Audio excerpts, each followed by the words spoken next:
มันแบบขิงบ่จะเฮ็ดหยังขิงกินบ่โดยเอาไปอันนั้นไปปลูกนะโอ้ไปปลูกอยู่ไสล่ะอยู่สวนมันไปปลูกอยู่สวนมันพุ่นโดยเจ้าบ่ได้ไปเวียกบ่ล่ะบ่ได้ไปเพราะว่ามื้อนี้หันสิซอยแม่ปลูกมันโดยสบายดีบ่บุญเป็นไงตื่นมาจังเลยตื่นมาแต่ 4:00 นพุ่นใดตื่นเช้าแท้โดย 4 โมงแม่นแหละ 4:00 นพุ่นใดเดินทางมาเลยบ่บ่มาตอน 5:00 นปลายๆนี่แหละเพราะว่าก็นอนพักผ่อนเนี่ยอยู่เลยนะเนาะเพราะว่ามื้อนี้ก็ตื่นไม่เช้าแน่พี่น้องเอ้ยเพราะว่าโชคดีเนาะไปนอนตื่นแม่นเจ้าก็แม่2คนกันบ่น้องสายน้ำแล้วก็น้องสีน้ำปลูกเบิร์ดน้องบอลกระปุกเอาพี่น้องเนาะพอดีบ่าวแก้วก็มาที่เช้าพี่น้องเนาะมาหาน้องป๊อบพี่น้องเนาะที่ว่าบ่าวแก้วมาเมื่อวานนี้กับบ่าวไล่แล้วก็มื้อนี้บ่าวแก้วมาที่เช้าเลยพี่น้องเนาะมาบุกแต่เช้าก่อนอื่นก็ขอทักทายสบายดีและสวัสดีเด้อพ่อแม่พี่น้องสวัสดีช่วงบรรยากาศยามเช้าเวลา 6:00 นกว่าๆพี่น้องเนาะพอดีFC คนสนใจคนขางลายเฮลิพี่น้องเนาะเพิ่นอยากให้บ่าวแก้วมาหาเรื่อยๆเพิ่นว่าเนาะไปพี่น้องเนาะจักน้องเพิ่นเฮ็ดหยังสบายดีเด้อโดยเฮ็ดหยังกันน่ะอันนี้คือมาหยังคิงมันแบบขิงบ่จะเฮ็ดหยังขิงกินบ่โดยเอาไปอันนั้นไปปลูกนะโอ้ไปปลูกอยู่ไสล่ะอยู่สวนมันไปปลูกอยู่สวนมันพุ่นโดยเจ้าบ่ได้ไปเวียกบ่ล่ะบ่ได้ไปเพราะว่ามื้อนี้หันสิซอยแม่ปลูกมันโอ้มื้อนี้น่ะไปซอยแม่ปลูกมันบ่รถได้ซะเจ้าบ่ได้ไปส่งข้าวบ่น้องเคยไปน้องโอ้ยให้น้องเอาไปบ่เอาขนมนี่ล่ะกินแต่เช้าเลย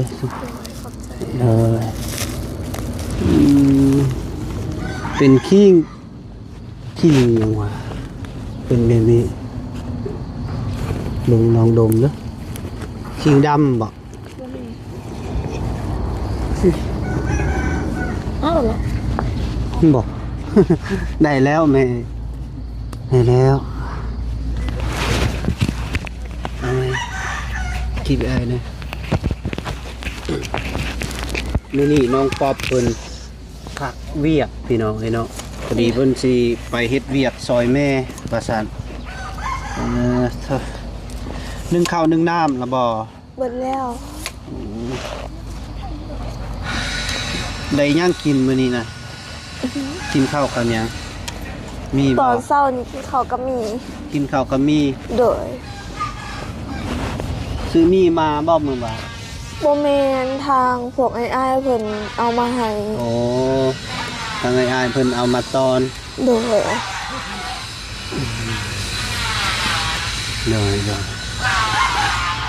เนี่ยเพิ่นกำลังซอยแม่เพิ่นพี่น้องเนาะนี่ใหญ่ไปไสนี่เพิ่นเฮือนบ่ขึ้นเรือนก็ได้บ่เดี๋ยวเบิ่งน้องเฮ็ดกินนี่นะเฮ็ดให้เบิ่งทุกเฮ็ดกินแบบใดจะเคยกินแบบใดลวกมีบ่ต้มไข่บ่โดยดังไฟยังมืดพี่น้องเนาะบอกแขวมาลุยไปสาวเลย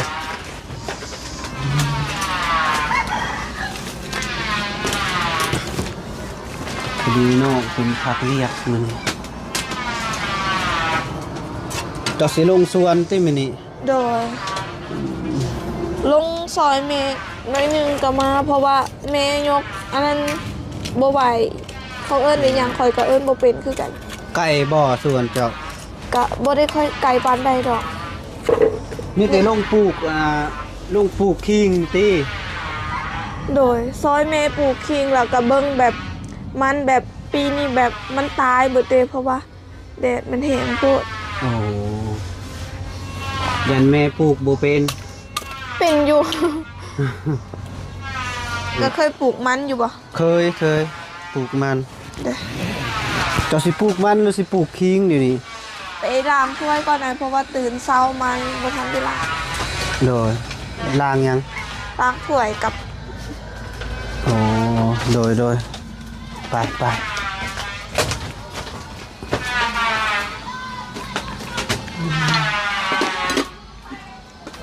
มีสันไลบ่ลูก บ่มีใส่สบู่เอา เอาใส่สบู่ โดย เป็นตัว โดยไปล้างถ้วย นี่มาแต่เช้าแต่เชี่ยพี่น้องเนาะ สบายดีเด้อ แก้วเนาะ โดย เช้าตอนแก้วมาแต่เช้าพี่น้อง โดย หากเอามาฮอดวังใดฮะโดยสบายดีมาบุญ นี่ไหนตื่นมาจังเลย ตื่นมาแต่4 โมงพอใด โอ้ คือตื่นเช้าแท้ โดย 4 โมง แม่นแหละ4 โมงพอใด เมื่อเดินทางมาเลยบ่ บ่ เออ มาตอน5 โมงไปปลายๆนี่แหละเพราะว่าก็นอนพักผ่อนใน ไม่ จั ต้อง ง กิ น้ น อย ละเลยเอ้าน อน ดอกเมื่อกี้ไม่เจอ บรรยากาศในย่างเช้ากันพี่น้องเนาะ แย่จุบิ บางคนออกก๊อกเนาะ เด้อ ก็เรียวตั้งงานเลยแกเลย เขากันยังอยู่พี่น้องเลยเพราะว่าในขณะนี้ตอนนี้6 โมงเช้าทั้งนั้นเด้อ เด้อ ต้องน้องก๊อกเพิ่นก็7 โมงนั่นมันไปเป็นเวียกเนาะ มื้อนี้บ่ได้ไปเพราะว่าสิแบบเขาอยากไปหาอันนี้นำเขาเอิ้นว่านั่นแหละต้นมันนี่เพราะว่า โอ้ ปีนี้แบบมันตายเบิด เพิ่นสิไปแซมมัน เลยแล้วก็ไป มันตายเด้ ไปเขาเอิ้นไปหยังปลูกขิงครับ กระปุกคิง ก็คือวันนี้สรุปว่าน้องป๊อปเป็นลางานเนาะ โดย เจียงทางหัวหน้าคนแล้วบ่ แจ้งหรอก ภาควันกรรมกรไปจักมื้อนี้นะซีเมนต์ติ บ่มี บ่แม่นบ่ อาจจะขอพักมื้อหนึงมื้อนี้เนาะ โดย เพื่อไปเบียกทางด้านครอบครัว โดย ไปซอยแม่เอาละมันบ่ ไปหา ไกลวะ กะบ่ฮู้คือกันเพราะว่าเขาต้องหา เพราะว่าแบบมันตายเบิดเด้ ต้องไปหา สำนีพ่อบ่ไปแซม บ่พอดอก บ่พอ โดย ส่วนลายเติบบ่ กะบ่ค่อยหลายปานใดแต่กะบ่พอสำนี้ เลย เพราะว่ามันตายเบิดเด้ ไกลบ่เวลาสิไปไกลบ่ บ่ไกล ไปทางไหน ไปทางนี้ ทางพุทธ เด้อ พี่น้องเนาะมีโอกาสได้นำไปเก็บละมันน้องเพิ่นอยู่เนาะบ่แก้ว โดยไป ไปบ่ ไป ถ้าซั่นไปล้างถ้วยก่อน แล้วล้างถ้วยแล้วก็ไปอันนั้นตัดอันนี้แล้วก็ไปปลูกก่อนยานแดดลงแฮงก็สิไปหามัน ไปตัดอยู่พุ่นเลยบ่ ตัดอยู่นี่เอา ตัดอยู่นี่ เด้อ ไปล้างอยู่ใช้บาทดิ อยู่วันนี้ นำไป ไป เอาสบู่ใส่ก่อน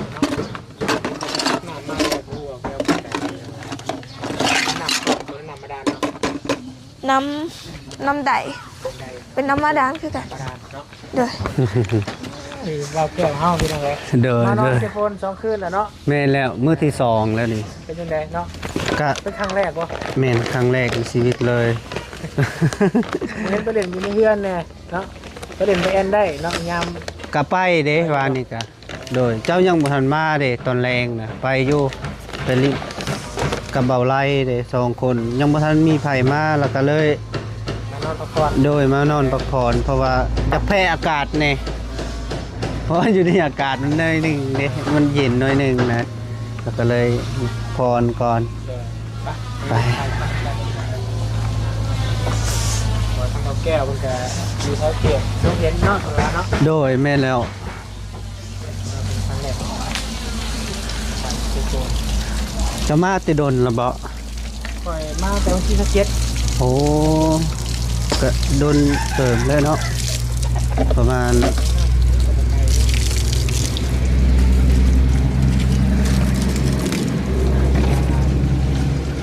นำได้ดิเนาะ โดย เปิดปะเลยบ่หรือเป็นอะไร บ่ปิดอยู่ เลย ปิดอยู่อันนี้ อันนี้น้ำได้น้ำมาดานเนี่ยเป็นของภายใน ของผู้นี้กับเพื่อนหลังผู้นี้ อ เป็นของประตูมันอยู่บ่ โดย เอาน้องไปใส่น้ำเหลือทางเขาทางขับไฟน้ำกัน โดย ทุกคนก็ได้ยังไงกันเกียรตินี่เลยก็ต้องเช่าร้านนะ โดย เห็นบ่ แพง มันก็จะเล่นแล้วบ่เพราะว่าต้องใส่จักรใหญ่เลย โดย จักรใหญ่ขนาดจอได้เกียรติดินดาน คือบ่ไล่ว่ามาเจาะตอนนั้นของไผว่าละว่า19ล้านผู้ใด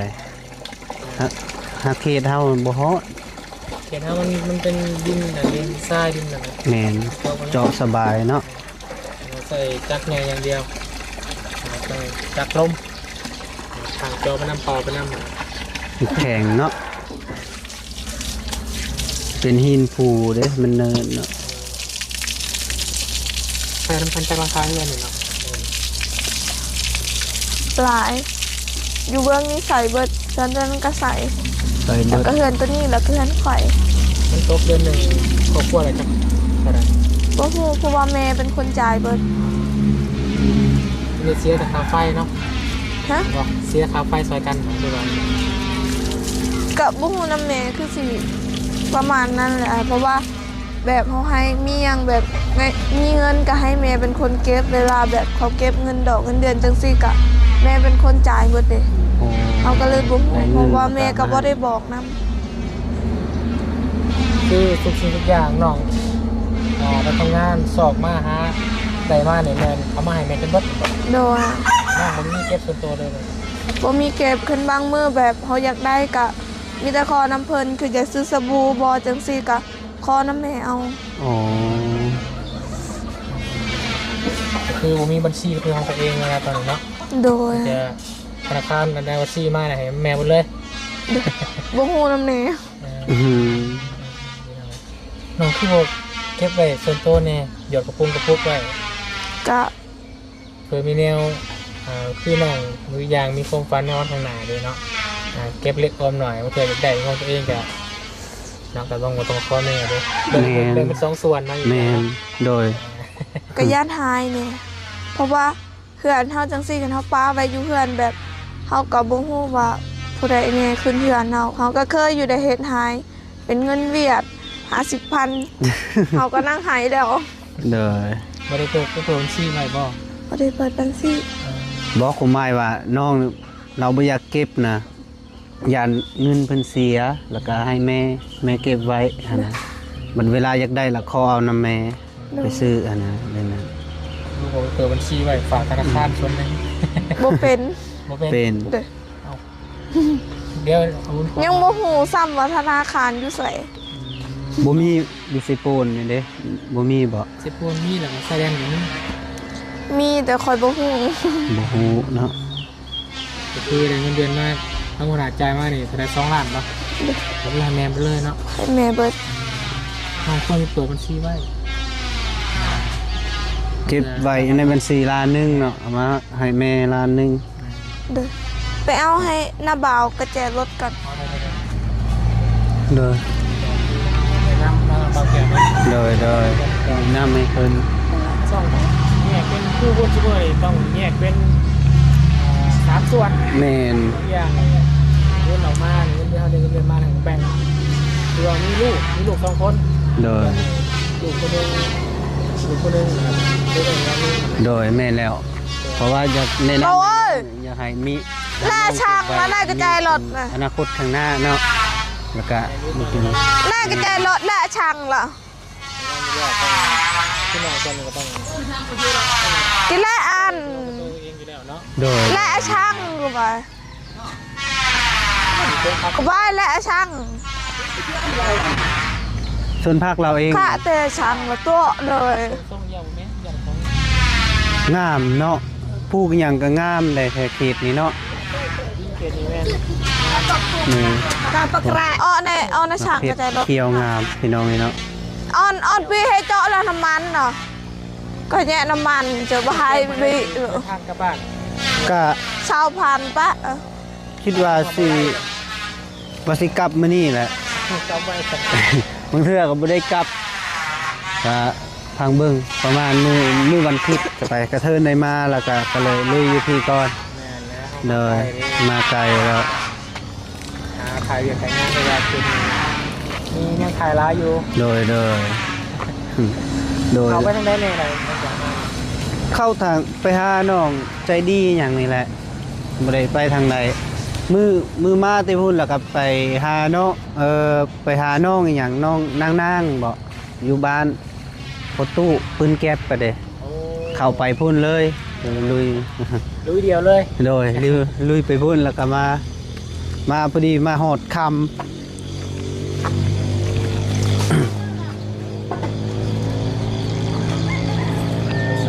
บึ้งนี่คุณขี่รถไกลจะเดือดนิดหน่อยแล้วข้างมาตรงนี้เนาะ โดย เอายังล่างสวยเนาะ สบู่เอาแคบนี่ โดย เอ้ามันมีสไลด์บ่ พอดี คือบุญสไลด์ สไลด์ไว้ดิแคบมันเป็นสักมันละสวย เพราะว่ามันเบิดแล้วยัง ใช่แคบว่าของตะข้อเป็นสลับสวยเป็นได้หรือเปล่าเนี่ยต้องป๊อป โดย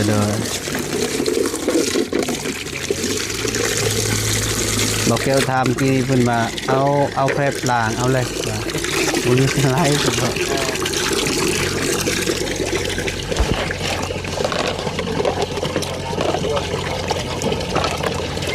แคบมีแม่เมื่อเนาะแคบมีแม่เมื่อเนาะ โดยใส่น้ำนี่มันเป็นลูกล้านเถื่อนผู้นี้เด็ก โอ้ลูกหลานเพิ่นเบิดบ่ เป็นลูกเพิ่นฮะ พี่น้องคนกันนะ เป็นลูกเพิ่นเบิด เพราะน้องมาก๊อฟเนี่ยเป็นญาติแบบเป็นพี่น้องอะไร เป็นแบบเป็นคนบ้านเดียวกันซื่อๆบ่แม่นเป็นญาติพี่น้องดอก อ๋อ โดยเขาใส่น้ำเพิ่นนะครับของเงินใช้เพิ่นมากหนึ่งเนาะ โดย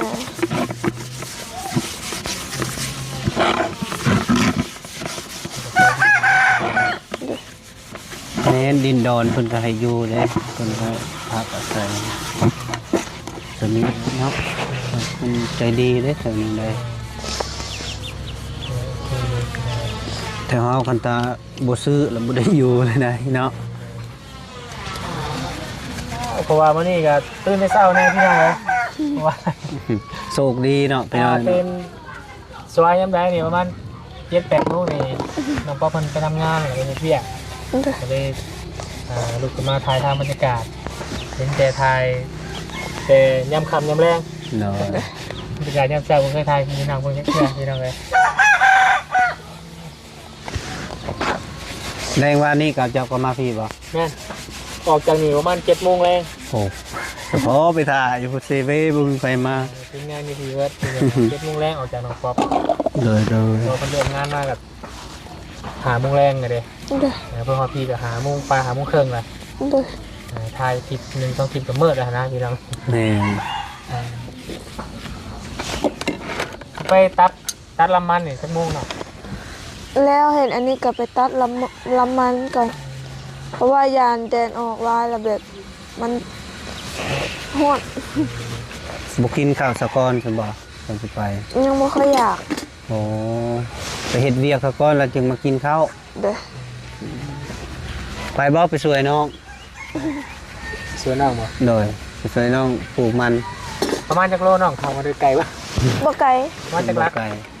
ได้บ่เป็นคือกันแต่บ่ไกลดอก เป็นนี่ฮะช่องบันดง บ่ฮอดบ้านสกีซ้ำ บ่ฮอดบาสกีครับแสดงว่าบ่ฮอดรักซ้ำ ไปจะไป ย่างไปแป๊บเดียวก็ฮอดแล้ว โอเค โดย ต้องมาไปก็เทื่อนี่เพิ่นว่าบ่ไกลเพิ่นแต่ว่าไกลเฮาเลย โดยเพิ่นบ่เคยย่างเด้ บ่ไกลดอกไกลส่วนหนึ่งส่วนมันนี่ก็ฮอดแล้ว โอ้แสดงว่าบ่ไกลเนาะไกล ไปทำแบบนี้เนาะทางชมไปซอยเบิ่งได้พี่น้องเลย โดยไปซอยเบิ่ง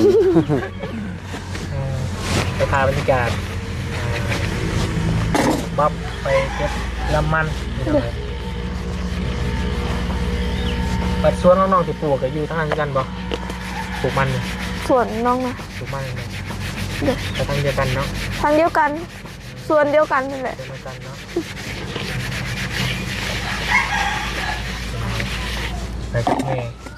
งานเปลี่ยนชื่อแม่เจ้าให้แล้ว โอ้ยแล้ว แรกน้องแม่เจ้าซื้อยังก็ซื้อก ก ำเด้อ คือกรรม เด้อก รรม ำจะได้คิดว่าเป็น เข้ากรรมนี่บ่ คิดว่ายังเป็นเวรเป็นกรรมอะนะ จะได้เรียกชื่อให้แล้วก็เมคอนบอก โอ้โหคือกัน เมคอน เมคอนหรือว่าเมคอนคือทำไงเนาะ แล้วก็ต่อมาน้องป๊อปวันนี้เนาะ เหมือนทั้งน้องผู้ชายแต่น้องเนาะไปซอยเบียดกันอยู่ปะ กับบ่ฮู้ลำเพิ่นเพราะว่าบ่ได้ถาม น้องชายเราก็ใหญ่ได้ทางเรา เด้อ เลย ทำเราเกี่ยวยักตัวรับ ถูกจักคนน้องชายเรา ใช่ครูที่เจ้าหรือคนนึงเนาะ เด้อ อันนี้17 ปี โดย17ปี17 18จังซั่นนะแล้วก็บ่ค่อยฮู้บ่ค่อยจื้อหนูน้องค่อยปานใด ยังเคยเห็นเนาะ เป็นหน้าที่ตัวน้ำเหรอ หึ เป็นหน้าที่ตัวน้ำ บ่ฮู้คือกันจังน้องสิไปนำหรือบ่ เห็นเรียกเคยกันนั่นแหละเฮ็ดจะได้ซาเนาะอยู่กับตัวเดียวคอยกัน น้ำของเครื่องแห้งเนาะ เลย เป็นจอลงตัวประมาณเท่าไหร่ ประมาณ20นี่แหละ บ่อแล้วข้าวบ่อ บ่ฮอดบ่ ต้องรับปีละ50 เมตรที่เคยจอมาน่ะ โอ้ก็เดียวว่ามันอยู่เนินภูแบบนี้มันมีน้ำ บ่ต้องจอมันนี่มันดินดานเนี่ยต้องจอดินดานลงไปอีก โดย ตาเนี่ยเป็นยี่ห้อน้ำแต่ว่าต้องย้ำแรงไปมันคือบัดไป โดย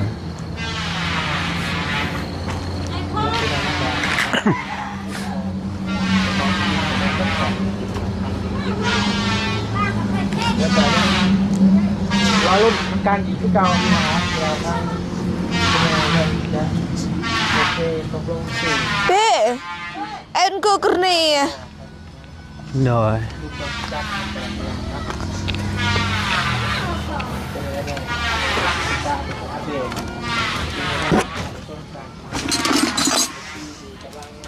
ตัดสินใจของตัวเองว่า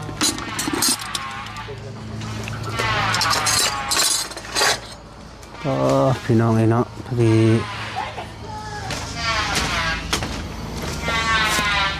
แม่ไปแล้วแม่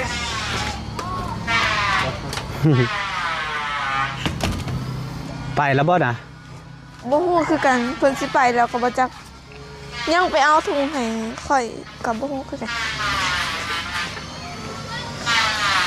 ได้ยังปั่นเศร้าเนาะกินเก่ายังเก่าที่เป็นอย่างแต่ยังกิน ยังบ่ทันได้กินมีจุอ้ายเอาให้นั่นแหละ กินข้าวก่อนไปสวนบ่อหรือไปสวนก่อนบ่ ไปสวนก่อน เอ้า ตัดมาแล้วแล้วก็น้องก็สิตัด โดย ตัดลำมัน แต่ที่ปลูกตอนเดือนใดเนาะ ปลูกตอนเดือน4บ่เดือน4เดือน3ประมาณนี้ อันนี้มันเดือน4เดือน3มันเดือน6เลย เดือน เป็น6ลาวแม่นบ่ แม่นเดือน6แล้ว 5เห็นบ่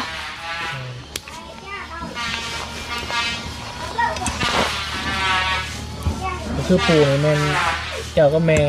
สองคนเนี่ยบ่ น้องสายน้ำแล้วก็น้องสีน้ำปลูกเบิดน้องบอลก็ปลูกใครปลูกได้ก็ ปกติเขาปลูกแล้วบ่ได้ซ้ำเนี่ย ฮะ คือหน้าเนี่ยปลูกแท้เห็นสวนคนอื่นเขาปลูกแล้วบ่ได้ได้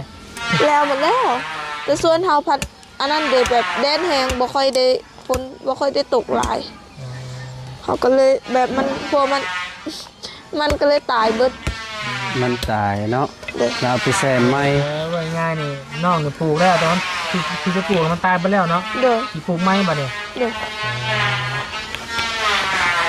เราเป็นไปเห็นทางครอบครัวน้องกองมีอยู่บ้านกระดับนะมันปลูกได้ไปโดนเลยแหละ เด้อ น้องมันก็ปลูกได้แต่ว่ามันตายปลูกไม้ เด้อ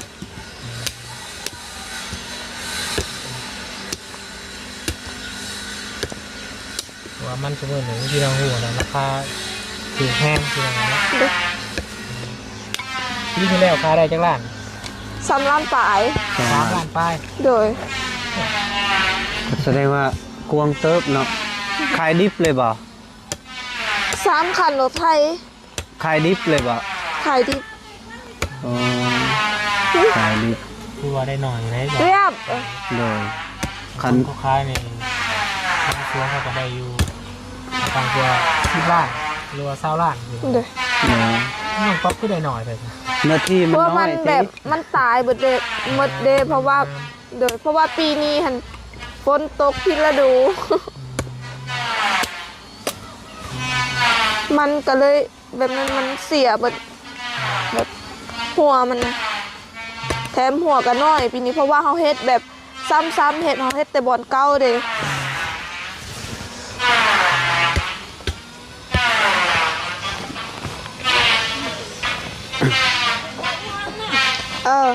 โดยพระเจ้าใช่ไปพี่นั่นในไลฟ์ตัวเบ สวัสดีนะแม่เด้อกินข้าวกินน้ำแล้วบ่ ยัง ยังอยู่ขึ้นมากินข้าวก่อน ก็จะเกียมไปละ ไป ไป มากินข้าวเช้าก่อนบ่จังไปมากิน บ่อยากพุ่นว่าจักโมงสิกินข้าวบ่ 8 โมง 9 โมง โอ้เพิ่นเคยกินสวยเนาะข้าวสวย เมื่อวานนี่เป็นไรทางอ้ายเพิ่นได้ทักหาน้องอยู่บ่ ทักแล้วแต่ว่ามันดึกโพดค่อยนอน เดี๋ยวลงกับเพิ่น ยัง ยังเนาะ เด้อ คือว่ายังบ่ได้ทักทายสบายดีเพิ่นซ้ำเนาะ เด้อน อนก่อนบ่ เด้อเพราะว่ามันดึก แม่นแต่ทั้งบ้านเพิ่นนี่สิเป็นกลางคืน เด้อ เฮาเป็นกลางเว้น เด้อ คือว่าทางประเทศสวีเดนนี่ห่างกับลาวเฮา6 ชั่วโมงบ่เนาะเพิ่นว่าอยู่ทั้งเพิ่นนี่เที่ยงคืนกลางคืนเฮา6 โมงเช้าประมาณนี้นะ อยู่ใส่ อยู่ประเทศสวีเดนบ่ โอ้ เดี๋ยวนี้เที่ยงคืนบ่ แม่น สบายดี สวีเดนที่ว่าเพิ่นโทรหาทางนอกแล้วก็เพิ่นได้พูดคุยกับ ยัง เจ้าของที่ดินนี่ยังเนาะ เด้อ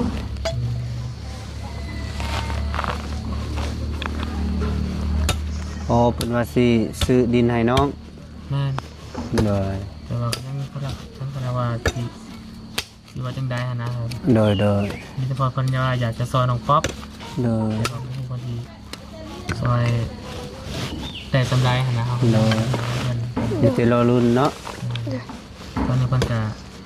ถ้าคนจะได้ความชัดเจนหรือว่าได้ข้อมูลที่ชัดเจน เลย เนาะครับเกี่ยวกับครอบครัวน้องป๊อปทุกอย่างนี่ซื้อดินตอนนี้เนาะในอนาคตภายภาคหน้านี่น้องป๊อปจะอยู่หนีได้บ่หรือว่าจะไม่ใช่ ก็อยู่นี่ขึ้นบ่ได้เอาผัวถ้าเอาผัวเขาก็ต้องได้ย้ายออกให้แม่ เอาเอา แบบ พัว นี้ ตัว เบิด นี้ใหญ่ออกบ่ โดยแบบนี้เบิด ประเพณีเพื่อนนี้เป็นแบบนี้เลย โดยแต่ว่า คือยิ่งต้องอยู่กับเมียต้องไปอยู่กับ ผัว แต่ก็ขึ้นกับบางคนหันแบบเขามาสู่เฮาจังซี่ก็อยู่กันเฮาเอง เป็นจังซี่เนาะ ในที่เป็นแบบนี้ เลย คือกับถ้าว่าคนซอยมากอะที่ตอนนี้ก็ให้แม่เนาะให้แม่ให้น้องเนาะ ให้แม่ให้น้องคันเฮาสิมาอยู่นี่ก็ได้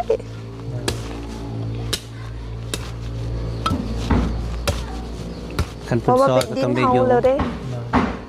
แบบแม่เฮาก็เฮาสิอยู่ใส่แม่เฮาถึงเฮาสิอยู่นี่กับแม่เฮาก็ดีใจ แล้วอยากน้องเพิ่นกับแม่แล้วคนภายภาคหน้าตอกมาหาได้ก็ต้องไปเฮ็ดให้แม่ให้น้องอยู่แล้วเนาะ โดย เพราะเป็นหน้าที่ของลูกอยู่แล้วที่ต้องดูแลแม่ โดย คือน้องคนเราแหละยังเห็นแม่ลำบากอยู่ โดย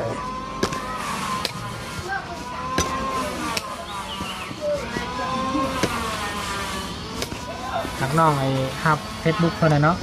โ โดยหับแล้ว แอปเพื่อนเนาะ โดย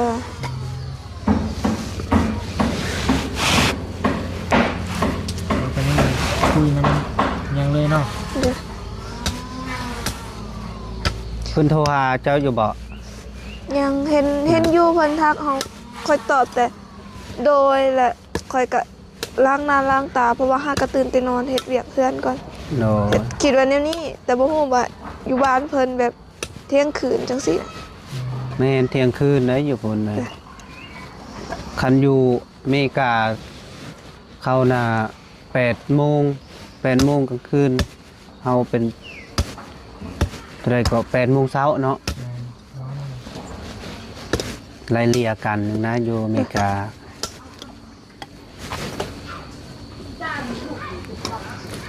คิดว่ามันเป็นคือกันเลยเด้อประมาณแบบ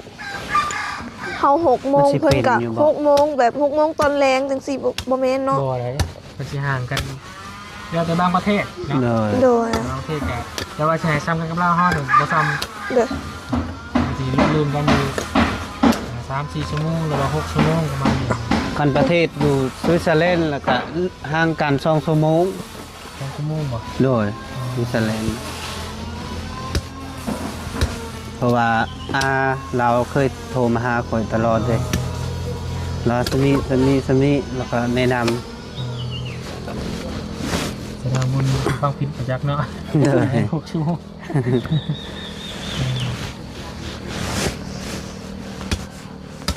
ตอนนี้ทั้งอ้ายเพิ่นก็ทักมาอยู่พี่น้องก็ยังบ่ได้ตอบ เอาผมเป็นพี่น้องเนาะพอดีมื้อนี้บ่าวแก้วก็ได้เจอกับบ่าวบุญพี่น้องเนาะบุญสารวัน โอ้ดีมุกดีใจเด้เนาะพี่น้องเนาะได้เคยเจอเพิ่นครั้งแรกพี่น้องเนาะ บ่เคยเห็นกันเทื่อเนาะ โดยเห็นอยู่กับผ่าน โดยเห็นแต่ไปนำทางเบอลี่เนาะตะกี้เนาะไปนำทางเบอลี่ไปเขตต่างๆที่ทางอะไรไปช่วยแล้วเขตยังเห็นเนาะ โดยแต่มื้อนี้มาเห็นตัวจริงเลยอยู่บ้านน้องปอบพี่น้องเนาะโอ้โหโตเป็นเลยคนรอเลยเนาะพี่น้อง มีเงินไหนได้เบาเนาะแล้วที่เราได้ทายบรรยากาศย่ำเศร้าพี่น้องเบิ่งประมาณนี้แหละเนาะ โดย เดี๋ยวเฮากับอีพีต่อไปก็จะได้นำน้องป๊อปหรือว่า เอาพี่น้องเนาะพอดีเบาแก้วมาหาน้องกาเต้เศร้าพี่น้องเนาะก็พอดีเบาบุญสารวัตรเพิ่นก็มาพี่น้องเนาะเบาแก้วก็คลิปนี้ก็อำลาคนเด้อพ่อแม่พี่น้องนี่เนาะเอาขออยู่ดีมีแฮงสุขภาพแข็งแรงอย่าเจ็บอย่าจนอย่าขาดอย่าสูญโศกมานร่ำรวยผู้สุขคู่สุขคนเด้อพ่อแม่พี่น้องนี่แหละที่ว่าเฮือนที่เบาแก้วมาแต่แรงวานี้เนาะนี่ก็แม่นเฮือนนางใหญ่ของน้องอันนี้นะอ๋อเอาวันนี้มีแฮงเด้อโดยบาย